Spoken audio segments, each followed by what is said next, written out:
YouTube channel medical nurses सब। आज हम बात करेंगे सफिक्स और प्रीफिक्स की कि मेडिकल टर्मिनोलॉजी में सफिक्स और प्रीफिक्स के बेस पर आपको कितनी सारी चीज़ें याद हो सकती हैं। तो आज हम बात करेंगे सफिक्स और प्रीफिक्स में। तो सफिक्स का मतलब है कि कोई भी वर्ड किसी भी मेडिकल टर्म के पीछे लगा दिया जाए। प्री का मतलब पहले, जो प्रीफिक्स से मतलब पहले लगा दें, सफिक्स मतलब एंड में लगा दें। कोई सा भी वर्ड आप ले सकते हैं। तो आज हम बात करेंगे मेडिकेशन के ऊपर। किसके ऊपर? मेडिकेशन के ऊपर। सबसे पहला जो हमने टर्म लिया है वो ओलॉल। ओलॉल जितनी भी मेडिसिन के ऊपर जो बाद में लगा हुआ होगा, समझ जाइए कि बीटा ब्लॉकर्स हैं। क्या है? बीटा ब्लॉकर्स हैं। बीटा ब्लॉकर्स यूज किए जाते हैं हाई बीपी के केस में। यदि किसी मरीज का ब्लड प्रेशर बढ़ा हुआ है तो सबसे कॉमनली जो कैल्शियम चैनल ब्लॉकर्स भी यूज होते हैं, एंजियोटेंसिन कन्वर्टिंग एंजाइम्स भी यूज होते हैं, लेकिन कॉमनली यूज होते हैं बीटा ब्लॉकर्स। और जिन भी मेडिकेशन के नाम के एंड में ऑल वर्ड जुड़ा हो, OLOL ओलॉल जुड़ा हो, मतलब आपको समझ जाना है कि हाई बीपी की दवाइयां हैं। अब इनमें जो नाम आते हैं वो होता है प्रोप्रेनॉल, एसिब्यूटॉल, एटेनोलॉल, बाइसोप्रोलॉल और मेटोप्रोलॉल। मोस्ट कॉमनली जो डॉक्टर प्रिस्क्राइब करते हैं इनमें से कोई भी एक हो सकती है, लेकिन प्रोप्रेनॉल और मेटोप्रोलॉल कॉमनली यूज की जाती है। अब यहाँ पे यदि मार्केट में बात करें, ब्रांड नेम अलग अलग हो सकता है बट केमिकल कंपोजिशन सेम रहेगा। तो यहाँ पे आपको इस ट्रिक के थ्रू ये याद रखना है कि जितनी भी मेडिकेशन के एंड में olol word that means high BP के लिए यूज की जाती है, वो प्रोप्रेनॉल भी हो सकती है, एटनॉल भी हो सकती है, बाइसोप्रोलॉल भी हो सकती है, या फिर एसिब्यूटोलॉल भी हो सकती है। ओनली ओलॉल वर्ड है जो पीछे जुड़ा हुआ हो, सफिक्स ओलॉल हो पीछे, दैट मीन्स ये क्या है? बीटा ब्लॉकर्स कैटेगरी की ड्रग है। हाई बीपी के केस में, कार्डियक प्रॉब्लम में जनरली यूज की जाती हैं। ये काम कैसे करेंगी? Beta blocker cause the heart to beat more slowly. High BP में क्या होगा? आपका हार्ट है, जो हार्ट की बॉल है, बहुत ज़्यादा प्रेशराइज होने के साथ साथ फोर्सफुल प्रेशर पड़ेगा, जिसके कारण जो बीपी है हाई होगा। ये बीटा ब्लॉकर्स का काम क्या है? उसको लो करना। जो हार्ट बीट है उसको स्लो करेंगी, किसके थ्रू? फोर्स को कम करके, जिसके कारण आपका ब्लड प्रेशर लो होगा और आपको ये हाई बीपी से नॉर्मल ब्लड प्रेशर में लाने का काम करेंगी। इन्हीं ड्रग के लिए बीटा एड्रिनर्जिक ब्लॉकिंग एजेंट्स के नाम से भी जाना जाता है, क्योंकि ये क्या करती हैं? जो स्ट्रेस रिलीजिंग हार्मोन है, एड्रिनलिन और नॉन एड्रिनलिन हार्मोन, जब भी बीपी बढ़ता है तो ये दोनों हार्मोन भी बहुत हाई लेवल पे पहुंच जाते हैं। और हाई लेवल पे पहुंचने के कारण भी स्ट्रेस पे भी पर्सन का आपने सुना होगा बीपी बढ़ गया, लो रेयरली होता है, बीपी बढ़ता ही है। तो उस हार्मोन को वहां पे जाके क्या करेंगी? स्ट्रेस हार्मोन को ब्लॉक करने का काम करेंगे। इसीलिए इनको बीटा एड्रिनर्जिक ब्लॉकिंग एजेंट्स के नाम से भी जाना जाता है। क्या करेंगी? हार्ट रेट को कम करेंगी, जो हार्ट की मसल्स वॉल पर प्रेशर पड़ रहा है उसको रिड्यूस करके बीपी को लो करेंगी। क्लियर? तो प्रोप्रेनॉल, एटेनोलॉल मतलब जहां पर भी सफिक्स ओलॉल और पीछे ओलॉल वर्ड जुड़ा हुआ है, मतलब क्या है? बीटा ब्लॉकर्स कैटेगरी की ड्रग है। नेक्स्ट आता है आपका प्रोजोल। प्रोजोल का मतलब है PPI, प्रोटॉन पंप इनहिबिटर्स। कहते हैं गैस बन रही है, पेंटॉप डॉक्टर ने प्रिस्क्राइब कर दी, डोमपेरिडोल है जो दे दी, इस तरीके की ड्रग्स दे देंगे। तो ये किस में आती हैं? प्रोटॉन पंप इनहिबिटर्स में। प्रोटॉन पंप इनहिबिटर में जो ड्रग्स आएंगी वो होती हैं प्रोजोल। उनके एंड में क्या जुड़ा हुआ होगा? प्रोजोल। मतलब यहाँ पे ओमेप्राजोल हो सकती है, पेंटोप्रोजोल हो सकती है, रेबिप्रोजोल हो सकती है, लेंसोप्रोजोल हो सकती है, कोई सी भी हो सकती है। जब ये जो ड्रग दी जाती है पेंटाप्रोजोल या फिर प्रोटीन पंप इनहिबिटर्स की जो कैटेगरी की ड्रग है, PPI वाली ड्रग है, या तो एसिडिटी बन रही है तब, मतलब किसी किसी को हार्ट बर्न आपने सुना होगा, सीने में जलन टाइप से पड़ना, वो गैस बनने के कारण होने लगती है। पेप्टिक अल्सर, पेप्टिक अल्सर का मतलब है कि जो HCl आपकी बॉडी में जो एसिड है, HCl है, वो अम्ल क्या हो रहा है? ज़्यादा सीक्रेट हो रहा है, उस केस में भी ये ड्रग दी जाएगी। ड्यूडेनल अल्सर है, यदि ड्यूडेनल कहाँ पे होगा अल्सर? जो स्मॉल इंटेस्टाइन का पार्ट है ड्यूडेनम, यदि वहाँ पे अल्सर है तो ऐसे केस में भी PPI एजेंट दिए जाएंगे। अब ये PPI जो कॉमनली यूज़ किए जाते हैं, डॉक्टर प्रिस्क्राइब करते हैं, और ये ओवर द काउंटर ड्रग है, मतलब आप इनको विदाउट प्रिस्क्रिप्शन भी जाके मेडिकल से ले सकते हैं। जिसमें कॉमनली डॉक्टर पेंटोप्रोजोल, बहुत सारी मेडिकेशन दी जाती हैं, तो डॉक्टर आपको क्या प्रिस्क्राइब करते हैं कि एक पेंटॉप है जो आपको सुबह से खाली पेट खा लेनी है, ताकि जो अदर या फिर एंटीबायोटिक दी गई या कोई और ड्रग दी गई तो उसके कारण एसिडिटी ना बने। तब ये प्रोटॉन पंप इनहिबिटर्स प्रिस्क्राइब किए जाते हैं। और ये काम कैसे करते हैं कि जो आपकी बॉडी में आपका जो स्टमक की जो लाइनिंग होती है, वही लाइनिंग क्या बनाती है, एसिड बनाने का काम करती है। उस एसिड को कम बनने देने का काम करेंगे क्या, प्रोटॉन पंप इनहिबिटर्स।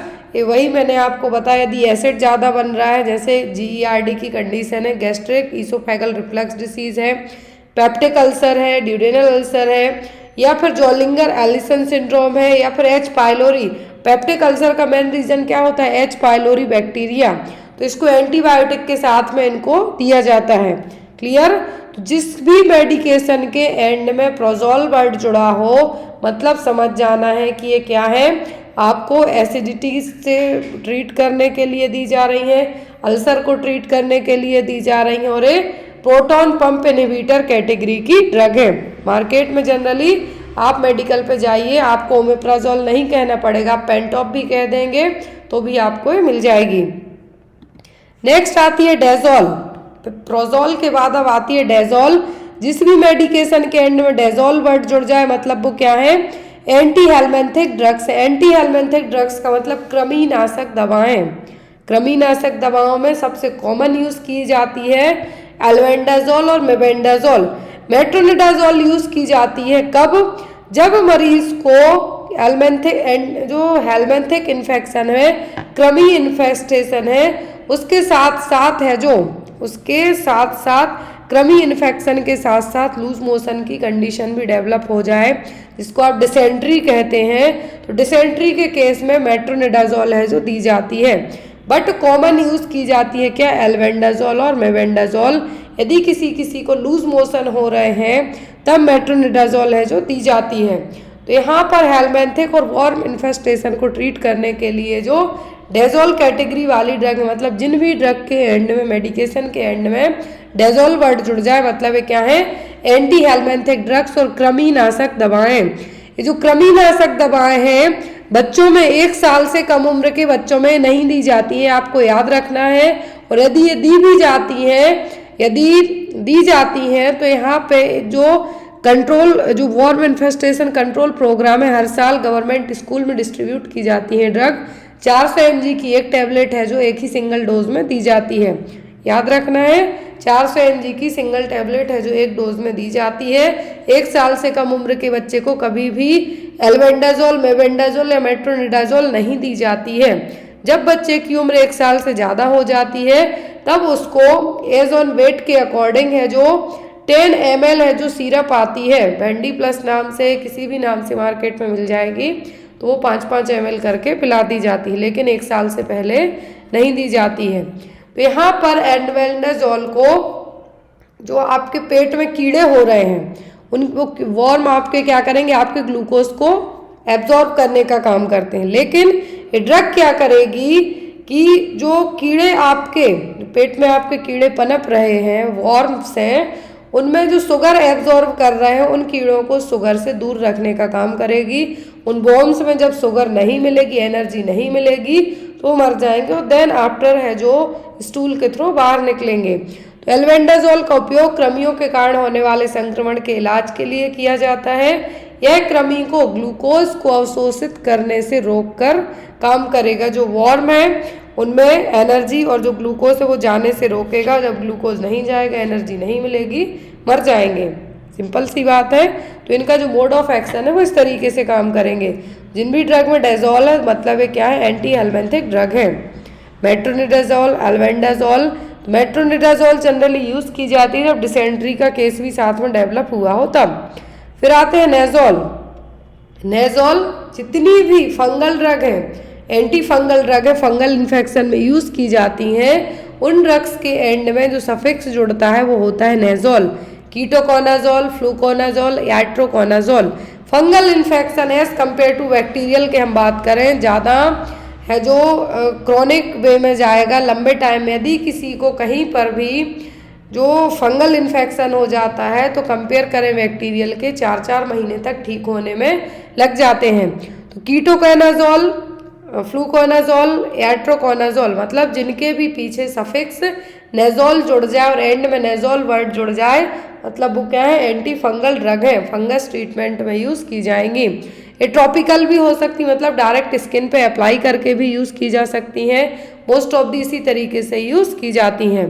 तो कीटोकोनाजोल का जनरली यूज़ किया जाता है स्किन इन्फेक्शन में, जैसे एथलीट्स फुट हो गया, रिंगवॉर्म इन्फेस्टेशन हो गया, डैंड्रफ हो गया, जो शैम्पू वगैरह आते हैं उनमें सबसे कॉमनली कीटोकोनाजोल है जो यूज़ किया जाता है। फिर आता है आपका फेनेक, जहाँ पर भी फेनेक जुड़ जाए मतलब ये पेन किलर है। पेन किलर का मतलब है NSAID कैटेगरी की ड्रग है। तो इसमें आता है डाइक्लोफेनेक और एसिक्लोफेनेक।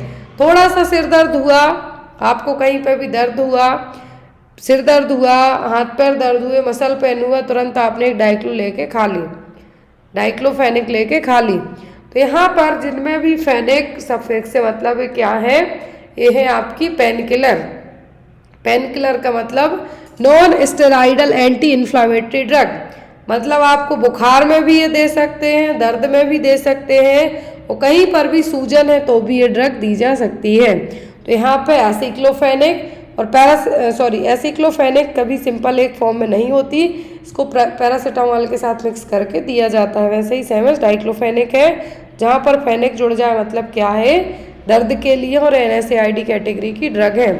तो जो NSAID कैटेगरी की ड्रग है ये जनरली एक स्पेसिफिक एंजाइम को ब्लॉक करती है, वो कहलाता है साइक्लोऑक्सीजनेस एंजाइम। क्या है, साइक्लोऑक्सीजनेस एंजाइम। जब भी आपको कोई भी इन्फ्लामेशन होता है तब आपकी बॉडी रिलीज करती है प्रोस्टाग्लैंडिन, जो कि एक क्या है, केमिकल रिएक्टर है। तो यहाँ पर जो प्रोस्टाग्लैंडिन है क्या है, आपको जो प्रोस्टाग्लैंडिन है कहीं पे भी सेल डैमेज हुई, जो साइक्लोऑक्सीजनेस एंजाइम रिलीज हुआ, इसके रिलीज होने के बाद प्रोस्टाग्लैंडिन आए, प्रोस्टाग्लैंडिन रिलीज होता है, वहीं पर यदि उस टाइम पे NSAID ड्रग दे दी जाती है तो इसके काम को क्या करेगा, ब्लॉक करेगा। और ये ब्लॉक करेगा मतलब आपको दर्द है बट आपको वो चीज़ फील नहीं होगी। क्लियर, इन्फ्लामेशन है, बुखार है, लेकिन वो चीज़ आपको फील नहीं होगी। ये IV फॉर्म में भी अवेलेबल है, IM में भी और ओरल भी है। नेक्स्ट आती है सेट्रॉन। सेट्रॉन मतलब एंटी एमेटिक। एंटी एमेटिक का मतलब उल्टियों में यूज़ की जाने, जिसको वॉमिटिंग हो रही है उसको यूज़ की जाने वाली ड्रग। इसमें मोस्ट कॉमनली ऑन्डम सेट्रॉन यूज़ की जाती है। मैंने यहाँ पे ज़्यादा नाम इसलिए ऐड नहीं किए ताकि आपको कन्फ्यूज़न ना हो। एंटी एमेटिक में ऑन्डम सेट्रॉन एक ऐसी ड्रग है, कीमोथेरेपी के कारण भी जो वॉमिटिंग होती है, नोजिया फील होता है, जी मचलाता है, उसमें प्रेगनेंसी में सबसे सेफ है ऑन्डम सेट्रॉन, डॉक्टर दे देते हैं। यदि किसी को ज़्यादा वॉमिटिंग हो रही है, प्रेगनेंसी में जो वॉमिटिंग होती है उसको कहा जाता है हाइपर एमेसिस ग्रेविडेरम, उसको भी ट्रीट करने में जनरली प्रेगनेंसी में डॉक्टर पायरिडॉक्सिन विटामिन देते हैं, लेकिन उससे भी ठीक नहीं होते हैं, तब क्या दिया जाता है, ऑन्डम सेट्रॉन, जो कि एक सेफ है। मतलब सेट्रॉन जुड़ जाए तो ये क्या है, उल्टियों के लिए और एंटी एमेटिक ड्रग की क्लास में आ जाएगी। जैसे कि ऑन्डम सेट्रॉन ये क्या करेगी, ondansetron use to prevent nausea vomiting caused by, चाहे वो कीमोथेरेपी के कारण हो रहा हो, रेडिएशन हो रहा हो, किसी सर्जरी के कारण हो, किसी भी रीजन से हो रहा हो, तो इसके लिए क्या यूज़ कर सकते हैं हम, ऑन्डम सेट्रॉन, जो कि एक एंटी एमेटिक ड्रग है। इसको सीरोटोनिन 5-HT3 रिसेप्टर एंटागोनिस्ट के नाम से भी जाना जाता है। तो यहाँ पर ये थे टॉप 5 सफिक्स। जो नेक्स्ट आपको यदि ये ट्रिक, शॉर्ट ट्रिक अच्छी लगी हो, कमेंट जरूर करना। आपको डेली इस तरीके से शॉर्ट ट्रिक में सफिक्स और प्रीफिक्स मेडिकल के बताए जाएंगे। Thank you.